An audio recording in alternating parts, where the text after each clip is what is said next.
It's Halloween, or what was once known as All Hallows Eve. It's the time of year when the wind gets colder, the nights get darker, and orange jack-o'-lanterns light your trick-or-treat path. It's a celebration of all things spooky, when the hair stands up on your arms, a chill goes down your spine, and you sense that there might just be something behind you. Today we're going to look at Halloween and what happens to our bodies when we're scared. Why does our heart race, our breath get faster, and we jump at the slightest of sounds? Once we find out why we get scared, let's find out what scared us here at home for generations with some of our favorite ghost stories and urban legends. Many of us have had a visit from the Old Hag late at night. Some have heard tales of fairies, and there's even new tales being spun about red eyes staring down at Newfoundlanders from abandoned towers. Well, if you're like me and you're prone to getting a good fright from goblins, ghouls, and other spooky characters at Halloween, then Dr. Jacqueline Blundell can explain the science behind your fear. It's a topic she's been studying for 20 years in the Faculty of Science as an associate professor. Her research looks into the long-term effects of fear and why we can't sleep when we hear a bump in the night. Let's begin. Hi, Dr. Blundell. Welcome to the show. Hi, nice to be here. It's great to have you here because we are talking about spooky stuff and fear and Halloween in today's episode. And who better to talk about fear than you, who's a researcher who has dedicated a large chunk of your career to understanding how it works in our body. Can you tell us a bit about yourself and your work? Sure. I have a PhD from Memorial University. I studied in Dallas as a postdoctoral fellow, and then I came back as an assistant professor in 2008 and a full professor just last year. I am also the acting or interim associate dean of research here in the Faculty of Science. My interest has always been on how we process fear and what that can lead to. And from a broad perspective, how that can lead to disorders like anxiety, depression, and post-traumatic stress disorder. That's right. And you've done some pretty interesting research. Can you give me a quick summary of some of the stuff you've done with animals? Because that itself is kind of scary. Right. So I guess my primary area of interest looks at the effects of a traumatic event, something super scary to a rodent, and whether or not that affects the individual itself, but more recently, whether or not that experience affects the offspring or the offspring's offspring, so the children or the grandchildren. And there's lots of research showing that people who have experienced something terrible or some substantial trauma, their children show increased likelihood of depression, anxiety, sort of mental health concerns. And so we can model that in the lab by exposing a rodent, such as a mouse, to a predator. We've used cats, we've used rats, we've used cats' noises or owl noises, anything that in nature would produce a predatory experience for the mouse. We then wait and they have their babies and we look at the offspring and whether or not the offspring are more vulnerable to stress in their lifetime and whether they show these increased anxiety-like behaviors or changes in the brain that are consistent with what humans show. Wow, I really hope we don't get that effect from watching scary movies at the holidays because I might be in trouble. Now, the reason people use animal models like yours is because a lot of this translates to people as well. But can you explain what happens in the human body when we get scared? Absolutely. I think fear in particular is consistent across all animals. Everyone, everything, every animal gets afraid, and that's vital to their survival. If we weren't afraid of the bear or something, scary that could kill us, then we wouldn't be around and we probably wouldn't procreate, and hence we wouldn't pass our genes on and we wouldn't exist. And so from a mouse all the way to a human, really the biology underlying fear, the fear response is pretty similar. And you're probably all familiar or have heard of what's called the fight or flight response. Mm-hmm. So people often refer to the physiological response occurring in the body as the fight or flight response. Hello? Is anybody there? Basically, your breathing rate increases, your heart rate follows suit, peripheral blood vessels constrict that are close to the skin. You see central blood vessels around vital organs dilate to flood them with oxygen and nutrients, as well as the muscles are pumped with blood, all in an attempt to prepare yourself for either a flight, so running away, getting away from the monster or the attacker, or preparing itself to fight. Metabolically, we see levels of glucose in the blood increase, which provides a store of energy if necessary, if you need to run for long distances.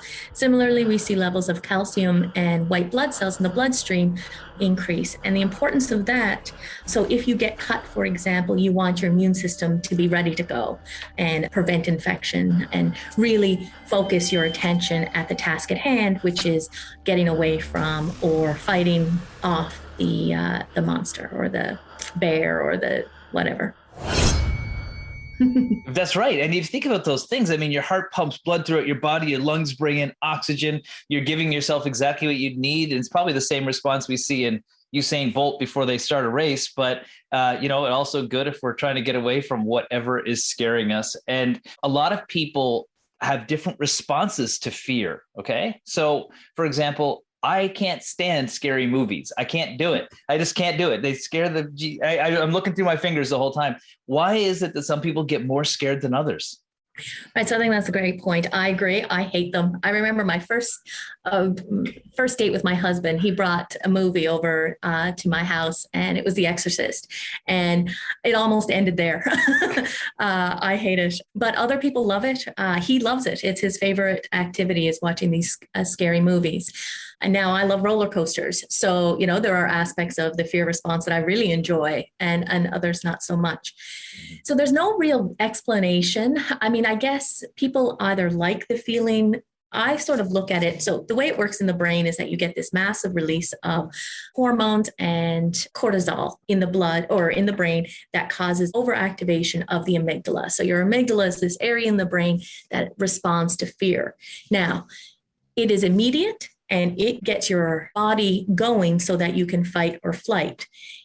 It doesn't matter if the scary thing is real or not. The most important thing in that situation is to get you out of this dangerous situation so you don't die.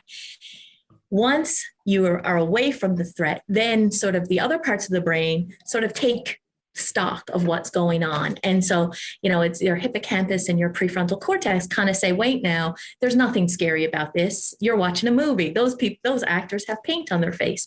Or it's, oh my God, keep running because that's an actual lion behind you.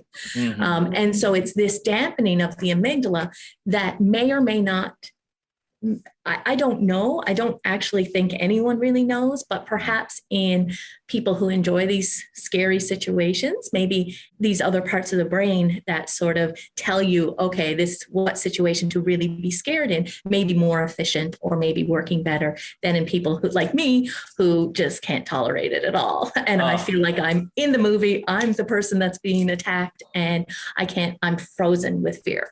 Yeah, and it could happen. A doll could come to life and have a big knife. My amygdala does not dampen for several years after watching something like that. So, and it could also be, if something bad, so environment also may play a role, right? So if something bad has happened to you and you can relate that to the movie, perhaps that would prevent you from enjoying it.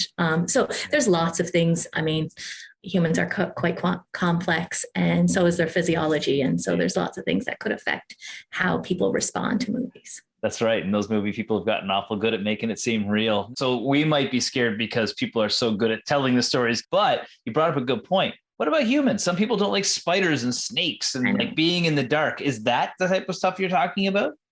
Right. So so I guess what you're referring to is phobias. And some of them can be real, right? So if you see someone fall off a bridge and die, then the likelihood of you being scared of bridges is pretty high and normal. But not everyone who sees someone fall off a bridge actually can't go on a bridge again. And so there is something unique about phobias. And lots of times it's irrational, right? We know that a spider, that hangs above my porch, preventing me from ever going out on the porch, can't do anything to me. But yet I am, I avoid the porch. Yeah. You must be my neighbor because we have a lot of spiders too.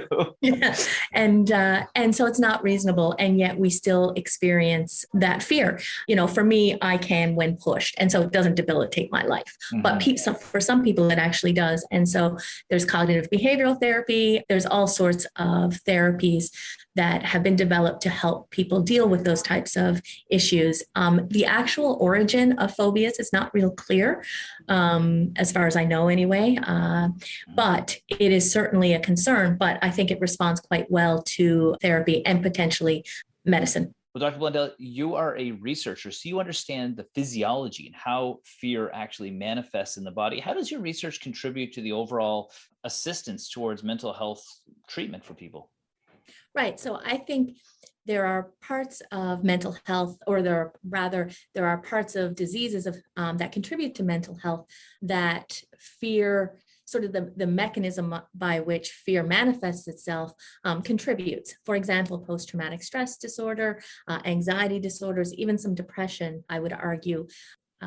Trauma or fear exposure can contribute. And so understanding the mechanisms by which we process fear can potentially lead to novel treatments, perhaps novel therapies that can help mitigate some of the issues with these disorders. Excellent. Well, thank you for taking your time today to share a lot about the physiology and reassuring us that the scary stories we're going to hear are not going to impact us in the long term. Thanks so much. I appreciate your time. Thanks. That was Dr. Jacqueline Blundell, who's a full professor in the Faculty of Science and studies fear and how it impacts our physiology. When we come back, we'll talk with Katie Crane, who's completing her doctorate in folklore and studies cemeteries and what they mean to our communities. She's going to share the history of storytelling, tales, and urban legends in our province, including a ghost story you won't want to miss. We'll be right back.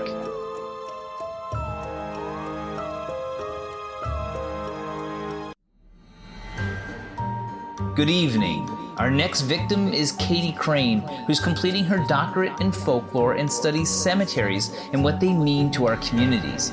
She's going to share the history of storytelling, tales, and urban legends in our province, including a recent record of the Glovertown Red Eyes.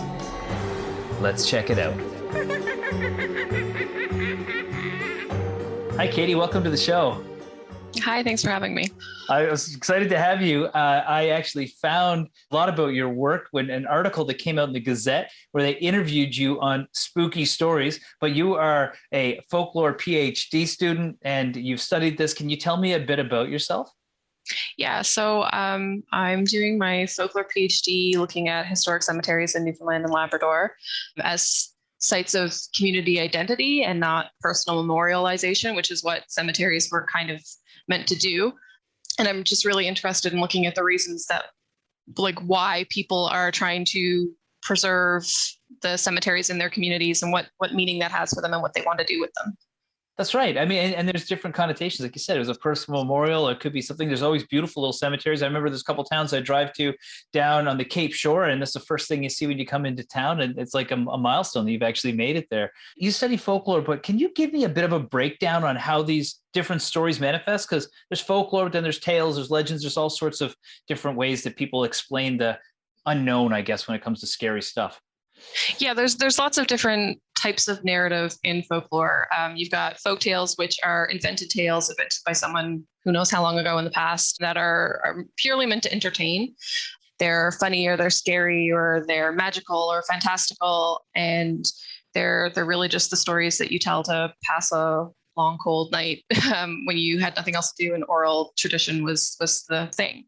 Then you have your legends, which is what I'm really interested in.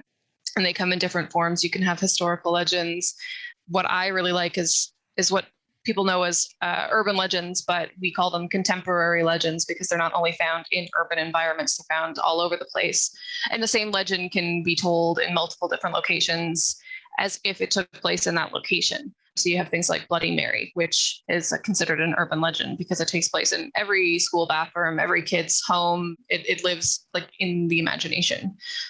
And I like those because they speak to the things that frighten or worry us as a society. And then you have personal experience narratives, which are things that have actually happened to someone. And I'm interested in those because I like looking at the ways people talk about things that they've experienced, especially if it's something that they didn't have the language to talk about before the experience, or if society isn't really accepting of that experience, and the ways people negotiate that experience when they're telling their stories.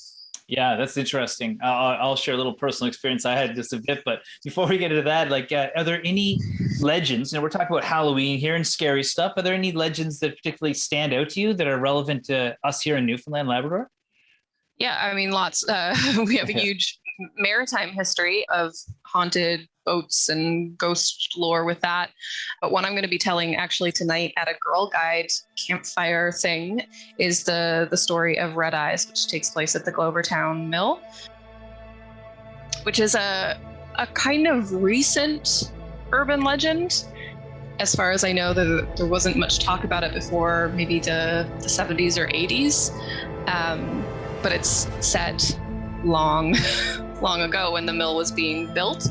So the Glovertown Mill was being constructed in the 1920s by a Norwegian company that must have run out of money because they tried to sell it to the government and that fell through, and so they just abandoned it. They walked away in the middle of the construction, and it's still there. You can go visit it. They have storyboards around the mill, and I've been there, and it's really fascinating because it's this giant tower that you see when you're driving through the community, like through the woods. And when I went with my friend, we didn't know about it, and we saw it in the woods, and we went, "What is that?" And we had to drive to it. And we eventually found it. It's not hidden, but we felt like it was a discovery. And the story of Red Eyes takes place around the time of its construction. There's supposed to have been a worker who was running behind, and he was supposed to be working at the top of the tower, so he was staying late. You coming, Sam? No, boss, I was gonna fish up here, okay? I'll see you tomorrow. All right, see you tomorrow. Everybody else had left for the day, and he was like, "No, I have to finish this," whatever he was working on.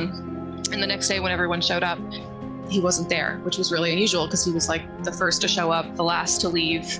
And so when they went looking, he had fallen or been pushed or something off the top of the tower, and they found his dead body at the bottom. Guys, you guys seen Sam this morning? Guys, what's that over there? Oh my God, it's Sam. The story is that ever since then, if you're there late at night, which a lot of people are, it's a teen hangout spot. There's a swimming hole nearby, and it's the place to take your dates. You'll see red eyes at the top of the tower, or they'll follow you through the woods as you're walking around. Another name he has is Cement Block Sam, because apparently some of the versions of the legend he fell into wet cement, and so his body is actually trapped in the building itself. Okay, that is creepy. That's really creepy. And you know, Newfoundland has such a storied history of this. I could tell you that I once had an experience where something flew in the air over our heads, and me and my friend both saw it, and completely we had our wits about us. And then later found out that house has been continually visited by something that throws stuff all the time, and it wasn't just us. How do people translate those experiences? And that's one of the areas you study. How do they explain it? Do they create stories like this? Like, what do they do? Yeah, so if people have an experience like you that they can't really explain, they do this thing called appeals to authority. And so they say the things that you just said, where you're like, I was completely sober, I was fully aware, I wasn't asleep. So they're appealing to their own sound mind. And they also use a lot of scientific language, especially since the early 1900s and science became the authority rather than, say, the church and spirituality. So you have people who will say, well, I did testing. I heard a sound in my room, and so I went and I turned off the furnace and I checked all the pipes and I checked the window, or I felt a cold draft and I made sure everything was closed and I didn't have the air conditioner on. And so they'll be doing their own like testing to figure out and rule out everything. And then they're left with this thing that they can't explain. There's a really interesting study by a folklorist who is also a medical researcher. I don't know if you know him, David Hufford. He did work at MUN in the 70s on the Old Hag. Oh, yeah. And he found this thing unique to Newfoundland in a way that we have a language for the Old Hag. We have a word, it's a cultural experience, and so we can talk about it. But other people elsewhere in the world have similar experiences, but didn't have that language to be able to talk about it. And so when he went on a radio show and it was talking about his research, he started getting all these phone calls saying, I had that too, and I did not know how to explain it or talk about it. So the fact that we have this cultural body of knowledge that we can express this is really interesting and unique. Mm-hmm. And his hypothesis that it was that there's something called experiential belief, where you can have the belief that comes first. You can believe in angels, let's say, because you're religious. And so you have a way to talk about it. But then some people who don't believe in that have an experience they can't explain, and then they look for the language to be able to explain that to themselves and to other people. That makes perfect sense, because I've had the Old Hag. I could say I've had the Old Hag, and then but when something comes flying down a staircase at me, I'm like, I don't know what it was. That's interesting. So we're talking about health here, but I think part of health is community. And one of the things you've studied is how it shapes our community. How do the stories that we have that sometimes scare us make us special as a society here in our province? We have a really strong oral tradition, oral narratives that a lot of people, I think, have moved away from as their communities grew. And so you didn't have that social interaction with your neighbors the same way. And so I think the fact that Newfoundland has always been this kind of close-knit community has allowed this tradition to keep going. You have things like the St. John Storytelling Festival that are promoting this. And I think it's just something that Newfoundlanders and Labradorians, they always have a story. You can ask someone anywhere in Newfoundland and Labrador for a story, and they'll always have one, and it will always be great. Okay, so last question. As a researcher, you're the highest level you can get in this area. Should we believe in ghosts and scary things? I really think that's a personal decision to make. I have had experiences that I can't explain. And I think just like David Hufford, before I had them, they were not a thing for me. I didn't have a way to talk about them. People would tell me things and I would just be like, yeah, okay. But then you have those experiences for yourself and you think, okay, well, what if? And so those experiences really affect how people believe. And I do think that, some people believe without having the experience, or they're looking for the experience. But I think it's something that you can't fully understand how you're going to react until you have one of those for yourself. I love it. I love it. Well, thank you so much. And thank you for coming on and sharing your expertise with us today. It was super interesting, and your story as well. Happy Halloween. Thanks, you too. Well, that was soon to be Dr. Katie Crane sharing some urban legends from here in our province and how storytelling is a tradition worth scaring. When we come back, we'll chat with the hosts of the Meddling Kids podcast, Bree and Cord. They're going to share some of their favorite Newfoundland folklore scary stories. Be sure to stick around.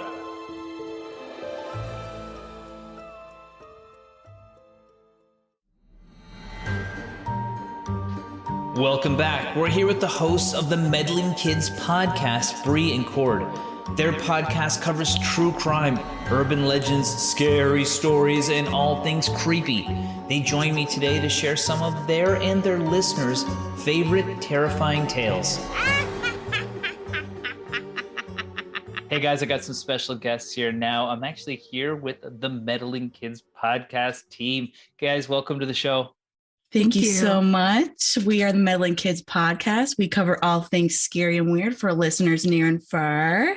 We are roommates who met on Twitter during a pandemic in 2020 and became instant best friends. I love it. And I didn't realize you guys haven't known each other for that long, but you guys have been doing some amazing things. So, for example, you have a huge TikTok presence. You guys have a podcast. Can you guys give me a little bit of background on what you do and why people follow you? So we kind of met through Twitter, but also through TikTok at the same time. That's how we, found each other. And then we moved in together when did you move in? Like March or it was February? After the second lockdown. Yeah. Whenever that was. Not even a year. And then so in the middle of lockdown, we kind of realized we had a lot in common. We had a lot of mutual interest for true crime and all things spooky and scary. So we decided that we would force everyone else to listen to us talk about it on our podcast called Meddling Kids. We were sat down one day and we were like, well, we got to come up with a name. We just kept saying random things. And then I randomly was like, let's do a Scooby-Doo reference. Like that would be so cool. So then we were thinking of some, I don't even know what the other ones, but Meddling Kids came up and we were both like, we knew. I got it right away when you said it. I grew up in that generation, Scooby-Doo. I would have got away if it was for you Meddling Kids. And I think it's great. And so a lot of what you guys do, and this is perfect for our Halloween episode, is you guys look and find scary stuff that's happening all around the province and all around in particular. So tell me a little bit about some of the things that you feature on your podcast. Well, we do a lot of like the folklore here that happens in Newfoundland, like the fairies and the Old Hag and all that fun stuff. We also do like local, like true crime cases that have happened here and some from like the States as well. We try to keep a little bit local into the theme, just because not a lot of people know outside of our province, like all the weird and scary things that happen on the island. Sometimes Canadians kind of forget that Newfoundland exists. I think a lot of Canadians think Newfoundland isn't even real. So we like to let the world know what's going on over here. It's pretty crazy. Yeah, it is. And, it's so funny because the ghost stories and the folklore, that doesn't exist as much in other parts of the world, not to the degree here. And I'll tell you, the first question I have and story I want to hear about is the Old Hag, because I'd never heard of the Old Hag. And then when I first moved here, and I'm not kidding, and I'm a scientist, okay, so I believe in all science, but I started to get sleep paralysis. I had it like 4 times, and I was telling somebody like, oh, it's the Old Hag. And I was like, what are you talking about? So can you tell everybody what the Old Hag is? I heard if you talk about it, you're going to get it. So sorry to all the listeners. Well, you got hagged. That's what that is. It could be called the hag, the hagging, the Old Hag. It's it's a common thing that happens around the world, actually, sleep paralysis. So when you fall asleep and you get that feeling that you're still awake and you can see everything around you, but your body doesn't move. It's so spooky and scary. I've been getting the hag probably since I was 11 or 12. And to me, I call it the hag, but I've actually never seen an old lady in my Old Hag. But I usually see like a guy with like a hood on who paces around my bed. And it's almost sometimes like they'll sit on your chest. It's like you can't catch your breath. And it's so scary. You can't I've actually move. never had it. Like, You're ever. so lucky. Really? You're so lucky. Yeah. I mean, One of the few. Have you guys done any stories with people that have had pretty dramatic? I've never seen anything. I've just had I can't even make a noise until finally just, and then your arm comes up and you're like, I broke it. I'm free, Well, we did have a couple of people write in. I can bring it up and read it to you if you would like. I'd love this. All right. So, okay. Are you ready? This one was sent in from one of our listeners named Vanessa. So she said, my 3-year-old nephew spent the night a few years ago. I woke up next to him. I could see him, but I was unable to move. Someone was hugging me from behind in a bear hug. I couldn't breathe. I knew the person hugging me was the lady from the movie Mama. I finally woke up and laid there traumatized. 2 minutes later, my nephew wakes me up screaming, she's gonna get me, she's gonna get me. I finally got him to calm down and asked who. His response, Mama. I nearly died on the spot. Neither of us slept that night. Holy, I got chills thinking about that one. That is. I also have goosebumps. I'm actually also terrified of the movie Mama. Yeah, that one's scary. Yeah. They say to ward off the hag, you can sleep with a Bible under your pillow or learn how to recite the Lord's Prayer backwards in your sleep. Which is hard because I don't even know how to do it normally. Yeah, me either. It's getting harder for people these days. I mean, I guess you could use the Bible. It would be uncomfortable, so you probably wouldn't even fall asleep to begin with because it's in your pillow. So, all right. Any other experiences on that one before we get into some of the other things? What's your other?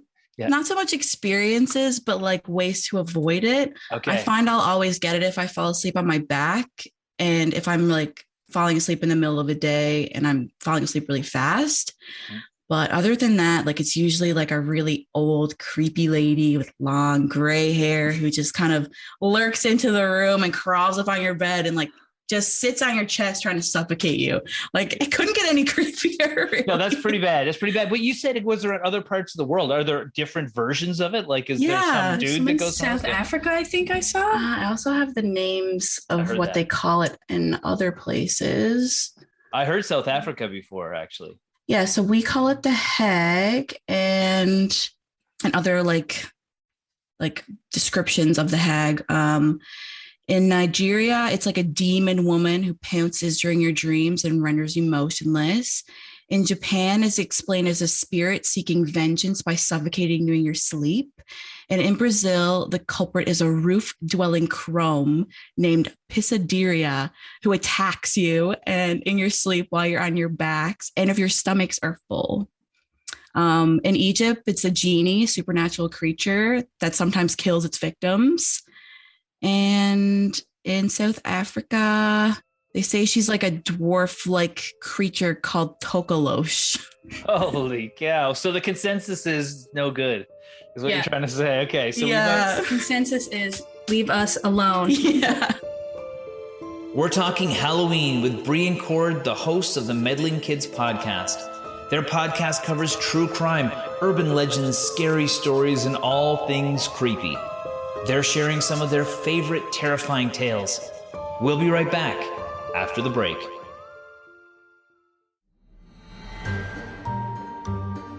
Welcome back. We're here with the hosts of the Meddling Kids podcast, Bree and Cord. Their podcast covers true crime, urban legends, scary stories, and all things creepy. Let's get back to the show. Okay, so we got other things in Newfoundland too. What are some other really big folklore stories we have here? Well, we have the mischievous Newfoundland Furies. Okay, tell me about these. So the Newfoundland Furies are self-explanatory. They are fairies. They, I don't know if they're just here. Well, they're the Newfoundland ones. I think they are like. They're also like, it's also like an Irish folklore too. What do they get up to if they're mischievous? Well, they're devious. They make these little fairy circles. Like you can sometimes see them on like meadows, or like you could probably see them on someone's front lawn. They're like mushrooms, but in like a complete circle. And they say if you like step foot inside of a fairy circle, what feels like 5 minutes could actually be like you gone missing for like 5 years inside of this fairy circle. I've seen a fairy circle in Gross Morn, actually, and my mom got really close to it, and I got mad at her. I wouldn't let her get in. Are there any, I mean, has anybody gone missing that we know of with these fairy circles? A girl who works with Cord sent one in. Her name's Natasha. A little story about. So she sent in. She said, when one of my friends were younger, around 5 to 6 years old, he was playing in the backyard. And his mother turned her back for a split second. And when she turned around, he was gone. And a few hours later, they found him sat cross-legged by the river with all of his clothes and his socks folded up neatly. And his shoes were also right next to the pile of clothes. So what is happening when we disappear into a fairy circle for hours, days, or years? Like, what do they do? Do you hang out? They obviously are very neat and organized. It's a great question. When we did our research for the fairy circles, it was really just like, you almost just like feel like you're stuck in place. And then almost like a hag. Yeah. And then once you like, someone frees you from it, like someone else physically has to get you out of the fairy circle. It's been like years. Oh, sounds like quicksand. Which is terrifying. Also, a way to like ward them off is to like turn your socks inside out, leave breadcrumbs, because they try to make you get lost on walking trails. Oh, okay. Right. Okay. And then you end up in the circle. It's almost like that movie with the mirror where they did the body snatching, the skeleton key. Yes. Oh my God. I love that movie. Yeah, watch right? That tonight. That's a creepy movie, right? Yeah. So they say to leave like a trail of breadcrumbs when you're like walking through trails and stuff. So if you do start to feel confused because the little fairies are playing their little tricks, you can follow the breadcrumbs back to where you were. Yeah. One very important thing about fairies. Yes. Don't accept their gifts. Don't ever. Never. Why is that? Because you owe them something. Yep. They want what would they like in return is what is the scary part, and it is actually your soul.